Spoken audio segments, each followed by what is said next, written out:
नमस्कार दोस्तों, आपका मेरे चैनल धर्म पाथ में स्वागत है। सत्यनारायण भगवान की कथा का उल्लेख स्कंद पुराण के विवाह खंड में मिलता है। सत्यनारायण भगवान की कथा को भक्तिपूर्ण भाव से करने एवं सुनने से भगवान सत्यनारायण अपने भक्तों की अनोखी मनोकामनाएं पूर्ण करते हैं। सभी दुखों एवं दरिद्रता का नाश होता है। शायद ही कोई व्यक्ति होगा जो सत्यनारायण भगवान की कथा के महत्व को नहीं जानता होगा। लोग अपने घरों में सत्यनारायण भगवान की पूजा करते हैं, उनकी कथा सुनते हैं। ऐसे तो भगवान की पूजा अर्चना के लिए भक्तों को किसी विशेष दिन की आवश्यकता नहीं होती, परंतु कुछ दिन विशेष होते हैं जब सत्यनारायण भगवान की कथा को अवश्य ही करना या सुनना चाहिए।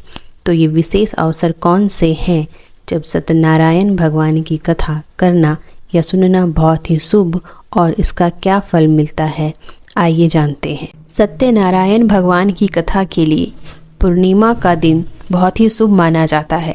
यदि व्यक्ति हर पूर्णिमा को अपने घर पे कथा करवाए या सुने तो घर में हमेशा सुख शांति और समृद्धि बनी रहती है। बच्चों के जन्मदिन के अवसर पर सत्यनारायण भगवान की कथा सुनने से बच्चे दीर्घायु होते हैं। साथ ही यदि किसी व्यक्ति के घर में विवाह समारोह संपन्न हुआ हो तो विवाह के पश्चात सत्यनारायण भगवान की कथा अवश्य अपने घर में करवाना चाहिए। इससे व्यक्ति का दाम्पत्य जीवन खुशहाल रहता है। जब भी कोई नई दुकान खोले तो सत्यनारायण भगवान की कथा करवाना चाहिए। व्यक्ति जब दुकान या ऑफिस में सत्यनारायण भगवान की कथा करवाता है तो उसके लिए उन्नति के नए नए रास्ते खुलते हैं।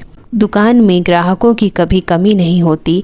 कई बार कोई कार्य लंबे समय से प्रयास के बाद भी सफल नहीं हो पाता है। ऐसे में अगर व्यक्ति सत्यनारायण भगवान की कथा करवाने की बात कह दे तो वह कार्य अवश्य ही सफल होता है। और कार्य जब सफल हो जाए तो कार्य सफल हो जाने के बाद अवश्य ही सत्यनारायण भगवान की कथा करवानी चाहिए। शादी की वर्षगांठ होने पर भी सत्यनारायण भगवान की कथा अवश्य करना चाहिए। इससे वैवाहिक संबंध अच्छे और मधुर बने रहते हैं।